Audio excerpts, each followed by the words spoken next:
అందరికీ నమస్కారం. శ్రీ మాత్రే నమః. మేషరాశి వారు నక్కతోక తొక్కినట్లే ఏప్రిల్ 8, 9, 10 తేదీల్లో రెండు పెద్ద శుభవార్తలు. చుట్టూ ఎవరు లేనప్పుడు మాత్రమే ఈ వీడియోను చూడండి. మేషరాశి వారు చాలా అంటే చాలా అదృష్టవంతులు. నక్కతోక తొక్కినట్లే అని చెప్పి ఎందుకు చెప్పవలసి వచ్చింది అంటే ఏప్రిల్ 8, 9, 10 తేదీలలో జరిగేది ఏంటి, ఎవరు లేనప్పుడు ఒంటరిగా చూడండి అని చెప్పి ఎందుకు చెప్పవలసి వచ్చిందో ఈ పూర్తి వివరాలు మీరు తెలుసుకోవాలి అనుకుంటే మాత్రం మేషరాశి వారు అందరూ కూడా వీడియోని ఎక్కడ కూడా స్కిప్ చేయవద్దు, చివరి వరకు చూడండి. అప్పుడే మీకు పూర్తిగా అర్థమవుతుంది.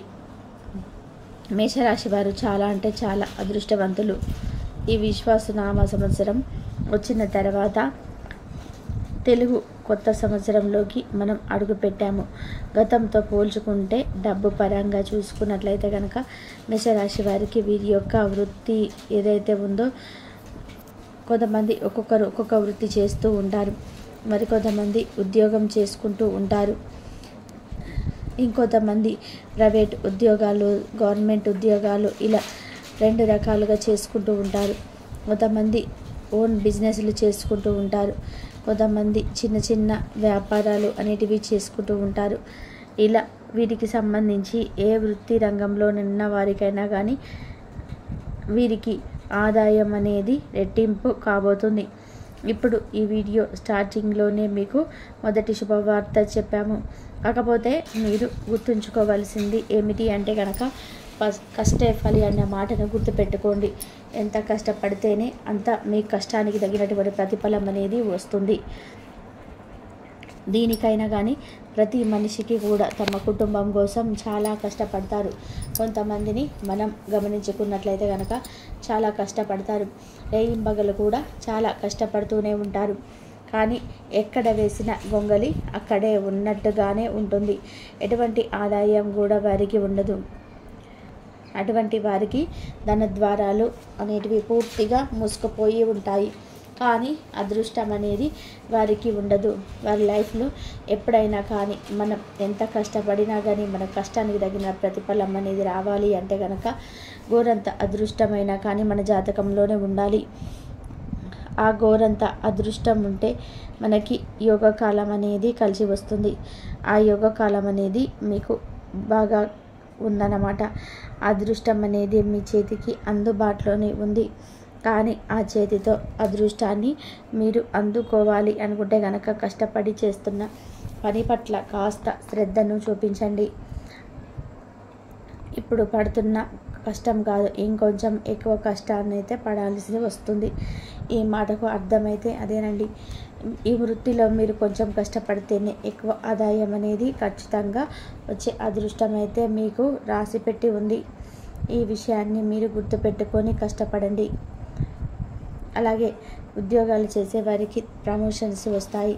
అంతేకాకుండా శాలరీస్ అనేటివి రెట్టింపయ్యే అవకాశం కూడా ఉంది. పై అధికారుల చేత ప్రశంసలనేటివి మీరు ఖచ్చితంగా పొందుతారు. ప్రభుత్వ ఉద్యోగాలు చేసే వారికి కూడా చాలా అనుకూలంగా ఉంది. ఇక ఈ 3 రోజుల విషయానికి వస్తే కనుక ఏప్రిల్ 8, 9, 10 తేదీలలో చాలా అద్భుతంగా ఉంది. మీరు చేస్తున్న పనుల యందు అంటే వృత్తి, ఉద్యోగ, వ్యాపార రంగాలలో ఉన్న వారందరికీ కూడా ఈ 3 రోజులు కూడా ఎటువంటి ఆటంకాలు లేకుండా ప్రశాంతంగా పనులు అనేటివి టైంకి ముగిసిపోతాయి. ఎటువంటి పెండింగులు అనేటివి ఉండవన్నమాట. పని పట్ల ఆసక్తి అనేది కూడా మీకు ఉంటుంది. అలాగే కుటుంబ పరంగా చూసుకుంటున్నట్లయితే కనుక కుటుంబ పరంగా కూడా గతంలో కొన్ని గొడవలు అయ్యాయి, మీకు కొన్ని వాదనలు కూడా అయ్యాయి, భార్యాభర్తల మధ్య కొన్ని చికాకులు అనేటివి ఏర్పడ్డాయి. కానీ గతంతో పోల్చుకుంటే కనుక ఈ విశ్వాసనామ సంవత్సరంలో మీకు చాలా ఆనందదాయకంగా ఉండబోతుంది. గతం గతః అని చెప్పేసి మీరు మర్చిపోయినట్లయితే కనుక భార్యాభర్తలు ఇద్దరు కూడా ఒకరినొకరు అర్థం చేసుకోవడం, ఒకరి మాటకు ఒకరు విలువను ఇచ్చుకోవడం, ఒకరు చేసిన పని మరొకరు సంప్రదించుకొని చేసుకోవడం, ఈ విధానంగా చేసుకోవడం వలన మీ లైఫ్ అనేది ఒక టర్నింగ్ పాయింట్ తిరుగుతుందని చెప్పుకోవచ్చు. ఈ కొత్త సంవత్సరంలో పర్సనల్గా ఎవరు కూడా సొంతంగా వారి నిర్ణయాలు చేసుకోకుండా ఒకరినొకరు సంప్రదించుకొని మీ నిర్ణయాలు ఒకరితో ఒకరు పంచుకొని ఒక అడుగు ముందుకు వేయండి. ఏ పనైనా కానీ మీకు చక్కగా కలిసి వస్తుంది. ఇక సంతానపరంగా చూసుకున్నట్లయితే సంతానపరంగా కూడా మీరు గతంలోని కొన్ని చిన్న అనారోగ్య సమస్యలను చూశారు. పిల్లలు చెప్పిన మాట వినడం లేదు, చదువులో కొంచెం వెనుకబడుతున్నారు అని చెప్పేసి దిగులు పడ్డారు. కానీ ఈ నూతన సంవత్సరంలోనే మీకు చాలా అద్భుతంగా ఉండబోతుంది. పిల్లల పరంగా ఉన్న అనారోగ్య సమస్యలు కూడా పూర్తిగా తగ్గిపోతాయి. ఇక రెండవ శుభవార్త, మొదటి శుభవార్తనైతే మేము ఫస్టే చెప్పాము కదా అండి.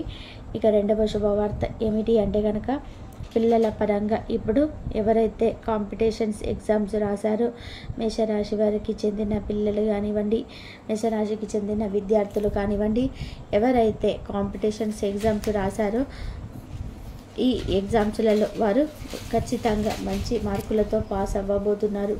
ఖచ్చితంగా మీకు ఏవైతే ఆ ఎగ్జామ్స్ ఉన్నాయో వాటిల్లో మీరు ఆశించిన మార్కుల కంటే కూడా ఎక్కువ మార్కులు రాబోతున్నాయి. ఇది మేషరాశి తల్లిదండ్రులకు ఒక గొప్ప శుభవార్త. మేషరాశి వారి సంతానం ఉన్న వారికి కూడా ఇది ఒక గొప్ప శుభవార్త. ఎందుకంటే తల్లిదండ్రులకి పిల్లలే లోకం, పిల్లలే వారి ప్రాణంలాగా బ్రతుకుతూ ఉంటారు. కాబట్టి ఇది నిజంగా వారికి ఒక గుడ్ న్యూస్ అని చెప్పుకోవచ్చు.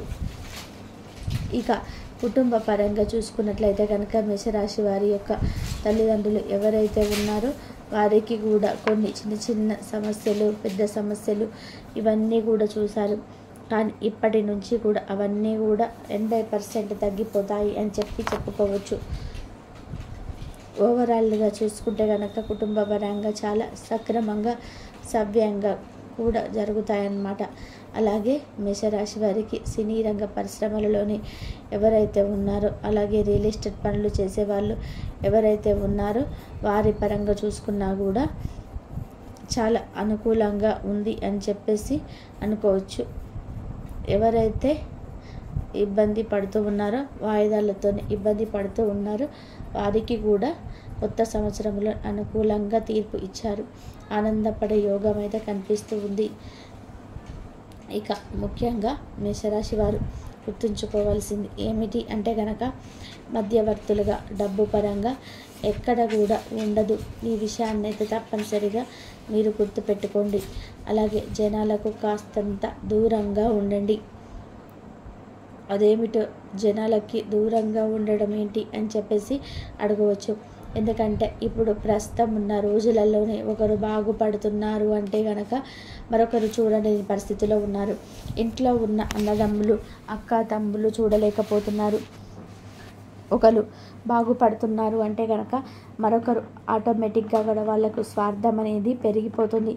అందరూ అని కాదు, కొందరైతే ఉంటారు స్వార్థం, అసూయ అనేటివి వారికి వచ్చేస్తూ ఉంటాయి. అటువంటిది మన బంధువులలోనే మనము ఎదుగుతున్నాము అంటే కనుక చూసి ఓర్చుకోలేని వాళ్ళు కూడా ఉంటారు. ₹1 సంపాదించుకున్నాము అంటే, కాస్త కుదురుకున్నాము, కాస్త ఆనందంగా గడుపుతున్నాము అంటే చూడలేకుండా, ఓర్వలేకుండా అసూయతోనే మీ మీద పడి ఏడ్చే వాళ్ళు చాలామంది ఉన్నారు. కాబట్టి మీకు ఆ ఏడ్పులు ఇవన్నీ కూడా తగ్గాలి అంటే కనుక ప్రతి అమావాస్య రోజు ఎర్ర నీళ్ళు దిష్టి తీసుకుంటూ ఉండాలి. లేదా నెలకు ఒకసారి అయినా సరే ఆదివారం రోజు ఎర్ర నీళ్ళు తీసివేసుకుంటూ ఉండండి. అలాగే ఉప్పు, ఆవాలతో దిష్టి తీసేసుకుంటూ ఉండండి. ఎందుకంటే ఈ నెగిటివ్ ఎనర్జీ అనేది చాలా ప్రమాదకరం. నరల దిష్టికి నల్లరాయి సైతం పగిలిపోతుంది అని చెప్పేసి మన పెద్దలు అంటూ ఉంటారు. కాబట్టి మీ మీద ఆ నెగిటివ్ ఎనర్జీని ఎప్పటికప్పుడు దూరం చేసుకుంటూ ఉండండి. అలాగే కాస్తంత మనశ్శాంతిగా ఉండడం కోసం ధ్యానం చేసుకుంటూ ఉండడం, కాస్తంత మనసు ఉల్లాసంగా ఉత్సాహంగా ఉండడానికి కుటుంబంతో టైంని స్పెండ్ చేయడం, పిల్లలతో టైంని స్పెండ్ చేయడం, ఈ విధానంగా చూసుకుంటే కనుక మీకు ఆరోగ్యం కూడా చక్కగా అనుకూలిస్తుంది. కొంచెం వ్యాపారాలలో ఒత్తిడిలో పడిపోయి, కొంచెం బిజినెస్ పనులలో బిజీ అయిపోయి, డబ్బు సంపాదించే ఆరాటంలో పడిపోయి ఆరోగ్యాన్ని కొంచెం నిర్లక్ష్యం చేస్తూ ఉంటారు. మేషరాశి వారికి గ్యాస్ట్రిక్ ప్రాబ్లమ్స్, అంతేకాకుండా మైగ్రేన్, తలనొప్పి, భుజాల నొప్పులు, కొంచెం మోకాళ్ళ నొప్పులు, కీళ్ళ నొప్పులు అనేటివి దాదాపుగా ఇప్పటి వరకు ఇబ్బంది పెడుతూ వచ్చాయి. కాకపోతే ఇప్పటి నుంచి కూడా కొన్ని సమస్యలు పూర్తిగా తగ్గుతాయని చెప్పను, కానీ కొంతవరకు అయితే బెటర్ అవుతాయని చెప్పగలను. అంతేకాకుండా కొంచెం మీరు డైట్ పట్ల ఎక్కువగా ఇంట్రెస్ట్ చూపించి ఆరోగ్యకరమైన పదార్థం తినడం, టైంకి తినడం, టైంకి పడుకోవడం, కొంచెం సరదాగా గడపడం, పెద్దవాళ్ళతో కానీ పిల్లలతో కానీ కొంచెం నవ్వుతూ మాట్లాడడం, ఇలా చేయటం వల్ల కూడా మానసిక ఆరోగ్యం అనేది బాగా పెరిగిపోతుంది. ఎప్పుడైతే మనిషికి స్ట్రెస్ అనేది తగ్గుతుందో మానసిక ఆరోగ్యం అనేది రెట్టింపు అవుతుంది. ఒక మానసిక ఆరోగ్యం మీదే కాకుండా శరీర అవయవాలు అన్నీ కూడా పనిచేస్తాయి. అంటే మనసు ఎప్పుడైతే సంతోషంగా ఉంటుందో వారికి ఆయుష్ పెరుగుతుంది. ఆ విషయాన్ని గుర్తుపెట్టుకొని ఆరోగ్యమే మహాభాగ్యం అని చెప్పేసి ఆ ఒక్క మాటను గుర్తుపెట్టుకొని టైంకి తినండి, టైంకి పడుకోండి, అందరితో సంతోషంగా ఉండండి. మేషరాశి వారు రియల్గా చెప్పుకోవాలి అంటే కనుక మీరు చాలా మంచివాళ్ళు. అందరూ బాగుండాలి అనుకుంటారు, అందులో మేము కూడా ఉండాలి అని చెప్పేసి అనుకుంటూ ఉంటారు. కాబట్టి అందరితో మీరు మనసు విప్పి మాట్లాడేస్తూ ఉంటారు, అనుకుంటూ ఉంటారు. కొంచెం చనువుగా మాట్లాడాలని, ఇంకా నాతో చనువుగా మాట్లాడేస్తున్నారు కదా అని చెప్పి ఇంట్లోవి అన్నీ కూడా చెప్పేస్తూ ఉంటారు. దీనివల్ల ఏమవుతుందంటే మీకు పలచన అయ్యే అవకాశం అయితే ఉంది. మీరు నలుగురిలో వాళ్ళ వల్ల చులకన అయిపోతారు. మీరు చెప్పేవన్నీ కూడా అన్నీ కూడా పూర్తి నమ్మి ఉంటే మీ గురించి పక్కకు వెళ్ళి మనుషుల్లో ఒక మాట, మనుషుల వెనకాల ఒక మాట మాట్లాడుతూ ఉంటారు. ముందు మాట్లాడుతూ వెనక గోతులు తవ్వే రకాల మధ్యలో మనం బ్రతుకుతూ ఉన్నాము. కాబట్టి కాస్తంత జాగ్రత్తగా ఉండాలి. పెట్టుబడి పెట్టే దగ్గర కూడా చాలా కాస్త జాగ్రత్తగా ఉండాలి. కొంచెం ఖర్చులు ఎక్కువ పెట్టే అవకాశం అయితే కనిపిస్తూ ఉంది. కాబట్టి ఖర్చులు తగ్గించుకోండి.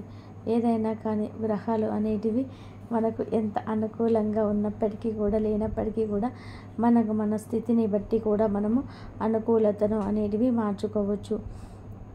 కాబట్టి ఖర్చులు పెట్టేటప్పుడు కాస్త ఎందుకు పెట్టాలి అని, అవసరమా అని చెప్పి, కాదా అని చెప్పి, ఉపయోగమా లేదా అని చెప్పి, ఇప్పుడు మనకు 100% అవసరము అనుకుంటేనే దాన్ని కొని తెచ్చుకోండి. అప్పుడు దాని వలన ఏమవుతుంది అంటే కనుక 1కి 4 సార్లు ఆలోచించినప్పుడు రూపాయి పెట్టే దగ్గర కూడా మనం ఒక పావుల పెడతాము, లేదా ఒక ₹1 పెడతాము. అలాగే మేషరాశి వారు శనివారం వెంకటేశ్వర స్వామి గుడికి వెళ్ళడం, తులసి మాలను సమర్పించడం, రావి చెట్టు కింద ఆవునేతితో దీపారాధన చేసుకుంటూ ఉండాలి. అలాగే పిండి ప్రమిదలు తయారు చేసుకొని అందులో దీపారాధన చేసుకుంటూ ఉండండి. అంతేకాకుండా ఆంజనేయ స్వామి తమలపాకుల మాల వేయడం, ఇంట్లో నిత్యం దీపారాధన చేసుకుంటూ ఉండడం. దీపారాధన చేసుకున్నప్పుడల్లా కూడా ఒక యాలక్కాని లేదా ఒక లవంగాన్ని ఒక దీపారాధనలో నూనెలో వేసుకోవడం, ఇవన్నీ చేయడం వలన మీకున్న జాతక దోషాలు ఏమైనా ఉంటే కనుక అవన్నీ కూడా తొలగిపోతాయి. ఇంట్లో నెగిటివ్ ఎనర్జీ ఉంటే కనుక ఆ నెగిటివ్ ఎనర్జీ కూడా పూర్తిగా తొలగిపోతుంది. పాజిటివ్ వైబ్స్ అనేటివి వస్తాయి. అలాగే మీకు సంఘంలోనే మంచి పేరు ప్రతిష్టలు వచ్చే అవకాశాలు కూడా ఉంటాయి. ఇక ముఖ్యంగా లవర్స్ విషయానికి వస్తే లవర్షిప్ కూడా చాలా అద్భుతంగా ఉంటుంది. ఈ 3 రోజులు కూడా అంటే ఏప్రిల్ 8, 9, 10 తేదీలలో కూడా మీకు అనుకూలంగా ఉంటుంది. ప్రయాణాలు కూడా మీకు చక్కగా అనుకూలంగా జరుగుతాయి. గృహిణీలు ఇంట్లోని ఎవరైతే ఉంటారో వారికి కూడా ఈ 3 రోజులైతే ఆరోగ్యం అనుకూలిస్తుంది. చక్కగా మనశ్శాంతిగా ఉంటారు. ఎటువంటి టెన్షన్స్ అనేటివి వీళ్ళకు ఉండవు. కొన్ని టెన్షన్స్ ఏమన్నా ఉన్నా కానీ ప్రతిరోజు కూడా ఒక అర్ధగంట మెడిటేషన్ చేసుకోవడం వలన మీరు దాని నుంచి బయటపడే అవకాశం అయితే ఉంది. ఇక ఇంతకు మించి మీకు ఎటువంటి ప్రాబ్లమ్స్ అయితే ఉండవు. చాలా హ్యాపీగా ఈ 3 రోజులు అయితే గడిచిపోతాయి. ఎటువంటి సమస్యలు అయితే మీకు ఉండవు. ధ్యానం చేసుకుంటూ మీ కులదైవాన్ని మర్చిపోకుండా పూజించుకుంటూ ఉండండి. దీనివల్ల మీకు మంచి జరుగుతుంది అన్న విషయాన్ని గుర్తుపెట్టుకోండి. మరి చూసారు కదండి మేషరాశి వారికి ఏ విధంగా ఉంటుంది అని చెప్పి. ఎవరు లేనప్పుడు ఒంటరిగా చూడండి అన్న మాటకు కూడా అర్థం ఇదే. ఎందుకంటే నలుగురు ఏడుపులు మీ మీద పడకుండా ఉండాలి. మీకు మంచి జరుగుతుంది అంటే విని ఈర్ష్య అసూయ పడే వాళ్ళు మీ మధ్యలో కూడా ఉన్నారు. కాబట్టి మీరు చాలా జాగ్రత్తగా ఉండండి. ఈ వీడియో కనుక మీకు నచ్చినట్లయితే కనుక ప్లీజ్ లైక్ చేసి మీ ఫ్రెండ్స్కి షేర్ చేయండి. అలాగే మా కొత్త వీడియోస్ మీకు వెంటనే చేరాలి అంటే కనుక మా ఛానల్ని సబ్స్క్రైబ్ చేసుకొని పక్కనే ఉన్న బెల్ ఐకాన్ని ప్రెస్ చేయండి. ధన్యవాదాలు. కాబట్టి ఈ వీడియోని లైక్ చేసి తర్వాత వీడియోని చూడండి. అలాగే మేషరాశి వారు ఎవరైనా ఉంటే ఈ వీడియోని షేర్ చేయండి. మేషరాశి వారికి ఇంతవరకు చూసినందుకు ధన్యవాదాలు.